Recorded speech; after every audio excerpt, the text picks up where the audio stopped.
मैं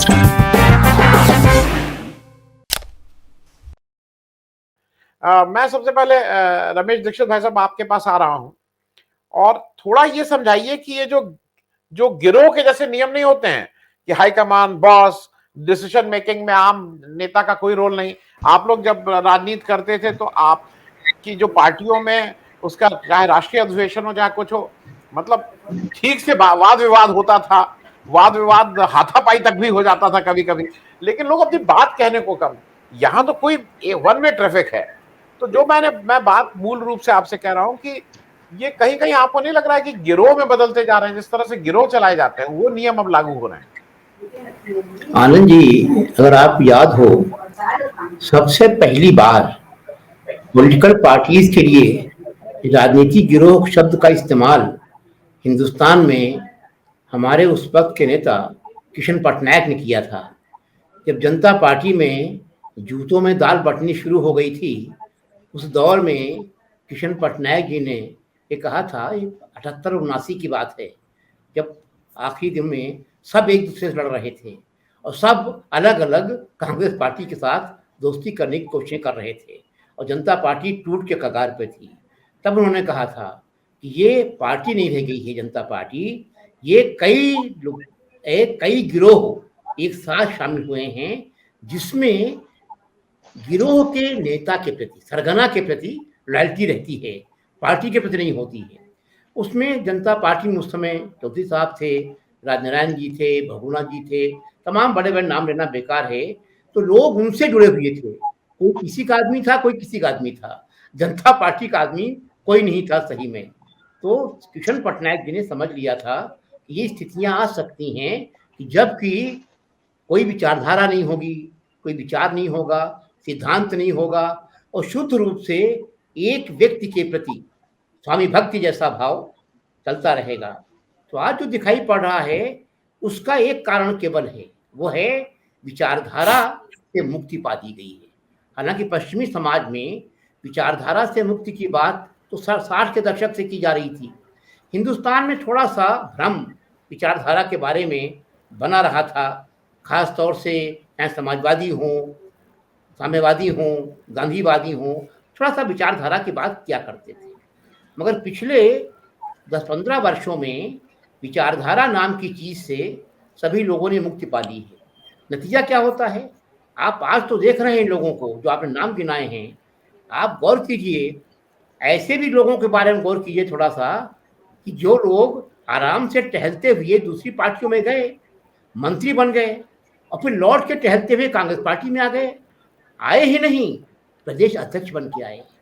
आप क्यों भूल गए हैं जब चंद्रिका पाल जी बाकायदा कल्याण सिंह की सरकार में मंत्री रहे, बड़ा उन्होंने लोकतंत्र के लिए क्या किया था उन्होंने, और फिर उनको अचानक याद आई पुराने घर की कांग्रेस पार्टी में लौटने की। लौटना भी ठीक था, मगर इनको क्या कहेंगे कांग्रेस पार्टी के नेतृत्व को कि उन्होंने बना दिया उन्हें प्रदेश अध्यक्ष। यानी जो कार्यकर्ता पार्टी छोड़कर नहीं गया वो अक्षम मान लिया गया, और जो घूमता हुआ टहलता हुआ आया उसे आपने कार्यकर्ता के खोपड़ी पर बिठा दिया। तो ये जो प्रक्रिया शुरू, उसके बाद एक और गौर कीजिएगा, राजबब्बर साहब आए। राजबब्बर साहब लखनऊ शहर से 2 बार चुनाव लड़े थे कांग्रेस पार्टी के उम्मीदवार के खिलाफ। ये आ गए पार्टी में, ठीक है, पर पार्टी में लाए नहीं गए, पार्टी के प्रदेश अध्यक्ष बना दिए गए। इसी तरह से रीता बहुगुणा जोशी जी, रीता जी बाकायदा समाजवादी पार्टी में थी, आई अध्यक्ष बन के आई। तो सवाल ये है कि तमाम पार्टियां हिंदुस्तान की जितनी भी पॉलिटिकल पार्टियां हैं, मुझे लगता है कि उसमें सभी पार्टियों में ये प्रवृत्ति घर कर गई है कि उन्हें केवल नेता के तरफ देखना है और बाकी जो लोग आते हैं वे सुविधा से आए, उसमें न विचार है, न विचारधारा है, न सिद्धांत है। किसी तरह की यह सुविधा नहीं हो सकती है सिद्धांत के नाम पर, ये बड़ी बात है। और जिनके आप नाम गिनाए थे, ये मौसम विशेषज्ञ कहा जाता है इनको राजनीति में, इन्हें मौसम की जानकारी होती है, इन्हें पता है कि कब कौन सा मौसम है, किस पार्टी के दिन बहुरने वाले हैं और किस पार्टी के दिन खत्म होने वाले हैं। तो ये सही समय पर सही निर्णय लेने वाले तमाम लोग हैं। गच्चा खा जाते हैं कभी बार, इस बार ऐसा हो गया कि हमारे पाल साहब गच्चा खा गए, मंत्री नहीं बन गए, तमाम कल्पनाएं थी मंत्री बनने की, बेचारे बैठे हुए वहां पर इंतजार कर रहे हैं, शेरवानी बनवाए हुए, कपड़े बनवाए हुए। वही हालत बाकी लोगों की भी हो रही है। तो सवाल ये है कि जब जब राजनीति में सैद्धांतिक विचलन होता है, विचारधारा का क्षरण होता है, उस समय तमाम अवसरवादी किस्म के लोग सत्ताधारी पार्टी के साथ जुड़ना पसंद करते हैं। आप देख रहे होंगे उन्हें कुछ नहीं मिला, वो राज्यसभा में नहीं गए, आपको लग रहा है कि वो मंत्री नहीं बने। हम क्यों भूल जाते हैं कि मंत्री बनने के अलावा, राज्यसभा के अलावा भी सत्ताधारी से दल से जुड़ने के तमाम प्रलोभन होते हैं। इन सब लोगों के बड़े बड़े साम्राज्य हैं, आर्थिक साम्राज्य हैं, बचाना होता है, ईडी की मार बचानी होती है, तमाम लोगों के अलग अलग दबाव होते हैं। इसलिए मैं कहना चाहता हूँ, भारतीय राजनीति का ये क्षण है, ये क्षण थोड़ा सा नैतिक अधःपतन का दौर है, जहाँ किसी भी तरह की राजनीतिक विचारधारा, पॉलिटिकल पार्टी का अनुशासन, ये तमाम चीजें गौड़ हो चुकी हैं और इसमें सभी जिम्मेदार हैं। जो कहा था अंधा युग में, धवरी भारती ने लिखा कि टुकड़े टुकड़े हो बिखर चुकी मर्यादा, इसको दोनों ही पक्षों ने तोड़ा है, पांडवों ने कम, कौरवों ने कुछ ज्यादा। तो ऐसा नहीं है कि कोई पार्टी से बची हुई है, हर पार्टी ने दल बदल को प्रोत्साहन दिया है, हर पार्टी ने दल बदलों को महत्व दिया है और पहली बार ऐसा हुआ है कि भाजपा ने कम से कम एक काम किया है कि इन सबको अभी भी गेट के बाहर बिठा रखा है, बैठिए, प्रतीक्षा कीजिए, यू आर इन क्यू, आप अभी क्यू में हैं, ये भाजपा दिलाती रहती है। तो मैं समझता हूँ इस मामले में भाजपा ज्यादा चालाक है, भाजपा चालाक है। कांग्रेस पार्टी भोली भाली थी, उसने लगातार इन लोगों को महत्व दिया। भाजपा जानती है कि किसको कहाँ पर कितना महत्व देना है और ये लोग, यकीन मानिए, भाजपा सत्ता से बाहर चली जाएगी तब तक इंतजार करते रहेंगे तमाम लोग जो कांग्रेस पार्टी से भाजपा में गए हैं, इन्हें कुछ नहीं मिलने वाला है। मैं नाम नहीं लेना चाहता हूँ, उत्तर प्रदेश के बड़े कद्दावर नेता रहे हैं, उनको उम्मीद थी कि शायद उनके बेटे को टिकट मिल जाएगा। नतीजा क्या हुआ, चुनाव में टिकट मिलना तो दूर, उन बेचारों को अपने बेटे के लिए एक ऐसी पार्टी से टिकट लेना पड़ा, टिकट खरीदना पड़ा जो केवल टिकट बेचती है। तो उन्होंने भाजपा का सक्रिय सदस्य रहते हुए, भाजपा का बड़ा नेता रहते हुए, उन्होंने एक पार्टी से जाकर टिकट खरीदा, तब जाकर उनका बेटा चुनाव लड़ पाया था। तो ऐसी स्थितियां ये हैं कि ये एक तरह का ऐसा दौर राजनीति आया हुआ है। इस दौर से हमें चिंता होनी चाहिए। चिंता इस बात की होनी चाहिए कि क्या राजनीति में केवल सत्ता, केवल कुर्सी यही महत्वपूर्ण रहेगा, केवल पैसा बनाना महत्वपूर्ण रहेगा, क्या कोई मूल्य बचेंगे कि नहीं बचेंगे, इस बात का सरोकार हम लोगों को होना चाहिए। और मैं समझता हूँ ये जो आया राम गया राम कल्चर थी, उसके साथ साथ जो आला कमान की कल्चर है, आला कमान तो हर जगह आ गया है, हर पार्टी में आला कमान कल्चर आ चुका है, कोई पार्टी उसका अपवाद नहीं है।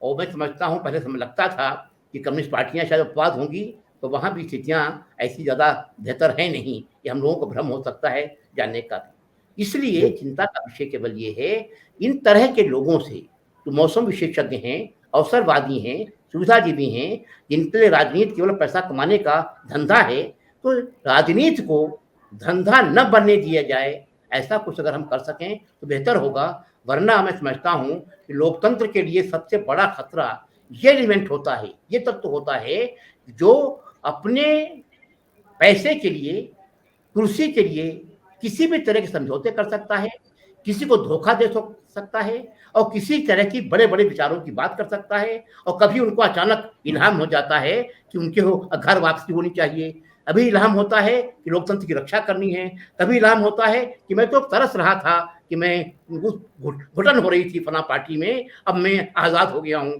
तो आज़ादी का मजा जो है वो चखना चाहिए आत्मेय सिंह जी को, चखना चाहिए इन तमाम लोगों को। अच्छी बात है। हम लोगों में इस समय भाई एक शिक्षक बैठे हैं, रमेश दीक्षित साहब, पॉलिटिकल साइंस के शिक्षक हैं। जो मैं बात, एक तो दो प्रश्न है मेरे, एक तो जो ब्रिजेश सिंह जी कह रहे हैं कि अब विचारधारा की जरूरत ही नहीं है, ऐसे ही घूमते रहिए। मैं एक चीज आपसे और पूछूंगा, वैसा ये जितने पुराने दल थे, पुराने जो भी ठीक नेता था जिसके पीछे लोग खड़े होते थे, वो गांधी के यंग इंडिया से लेके लोहिया जी भी कुछ ना कुछ अपनी मैगजीन निकालते थे, चंद्रशेखर भी निकालते थे, जौहर साहब भी निकालते, आप किसी नेता को ले लीजिए, सब नेता की मैगजीन होती थी, उनके विचार आते रहते थे, वो लिखते थे। आज की तारीख में किसी का, जो इन्होंने कहा कि किसी का क्या विचार है पता ही नहीं, बस सत्ता आना है, तो क्या विचारधारा का जरूरत नहीं रह गई है, वो अब पास्ट की चीज है। एक बात तो साफ है, अगर चुनाव जीतने के लिए या सत्ता पाने के लिए अगर विचारधारा की उपयोगिता होती तो ये सब के सब लोग विचारधारा पर विशेष ठीक कहा। इन सबको पता है कि एक ही विचारधारा काम करती है। आप चुनाव में जीत जाते हैं जाति के आधार पर, धर्म के आधार पर, पैसा फेंक कर किसी तरह से, तब तो आप सर्वाइव कर पाते हैं, तब तो राजनीति में हैं। अगर आप चुनाव हार जाते हैं फिर आप शून्य में चले जाते हैं, कोई आपका पुरस्कार नहीं होता है। ऐसे में किसके पास वक्त है कि विचारधारा जैसी बात पर ध्यान देने की कोशिश करें। सबसे बड़ी बात ये बात और गौर कीजिएगा, जो कहने में अटपटी लग सकती है, अकेले एक पार्टी संगठन हिंदुस्तान में है जिसने अपनी विचारधारा के साथ आज तक समझौता नहीं किया है, जिसका नाम है राष्ट्रीय स्वयंसेवक संघ, और जिसका संगठन है भारतीय जनता पार्टी।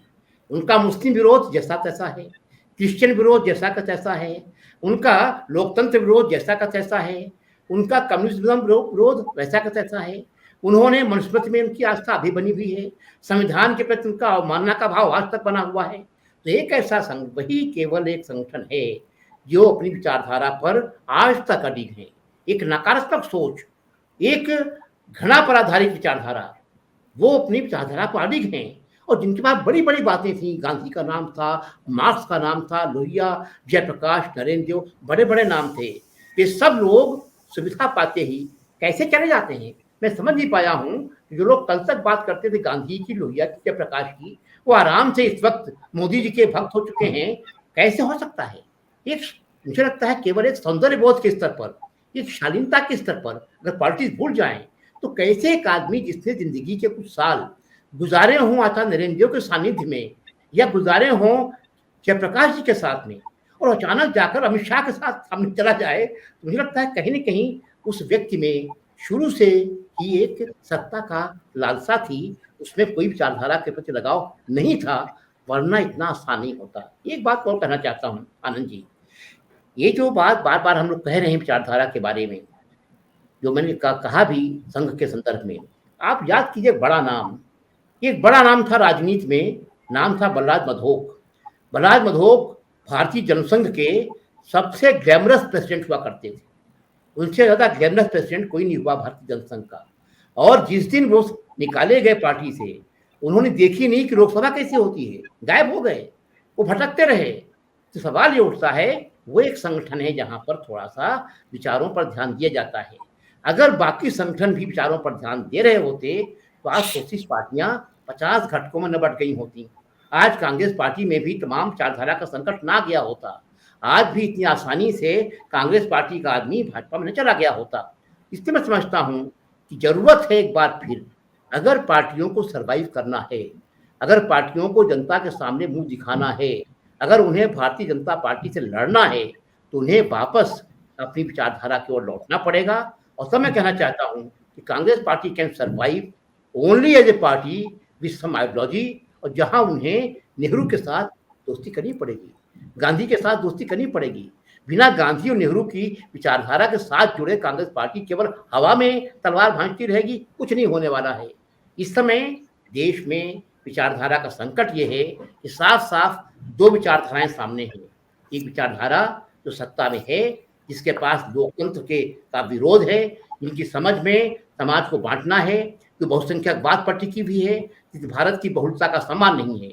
और एक वो तरफ वो लोग हैं जो बहुलता का सम्मान करते हैं, विविधता का सम्मान करते हैं, बहुसंख्यकवाद के खिलाफ हैं, अल्पसंख्यकों के हित की बात करते हैं, महिलाओं के, दलितों के हित की बात करते हैं। वे एक तरफ से साफ साफ बटा हुआ है। विचारधाराएं दो हैं।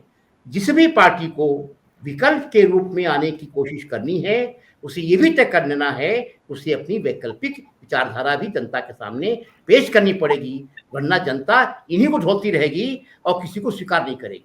स्वीकार उसे करेगी जिसके पास एक वैकल्पिक ब्लूप्रिंट हो विचारधारा का। मैं कहना चाहता हूं जो ब्रजेश जी कह रहे हैं कि अंत में घूम फिर के मामला मुद्दे पे ही आएगा। अब वो अलग बात है कि मुद्दा आज बीजेपी ने हिंदू मुस्लिम कर लिया और उसको वो ठीक से बना ले रही है, महंगाई और बेरोजगारी पीछे हो गया। आपको लगता है क्या मुद्दे पे फिर कभी जो हमारे रोजमर्रा की चीजें हैं वो आ पाएंगी, वो मुद्दा बन पाएंगे? निश्चित तौर पर बन पाएंगी, मगर मैं फिर दोहराना चाहता हूँ इस बात को, आखिरी उसमें भी, कि बेरोजगारी की बात, महंगाई की बात कौन सी पार्टी नहीं करती है? हर पार्टी करती है। मगर आपकी कितनी गंभीरता है, आप अपने बातों के प्रति कितना ईमानदार हैं, वो आपकी विचारधारा से तय होता है, ये कहना चाहता हूँ।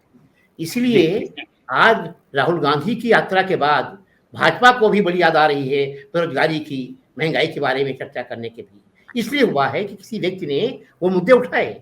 मुझे लगता है कि जब तक ये मुद्दे भी विचारधारा से खाली नहीं होते हैं, उसके बिना नहीं होते हैं, तो विचारधारा और मुद्दे ये साथ साथ चलते हैं।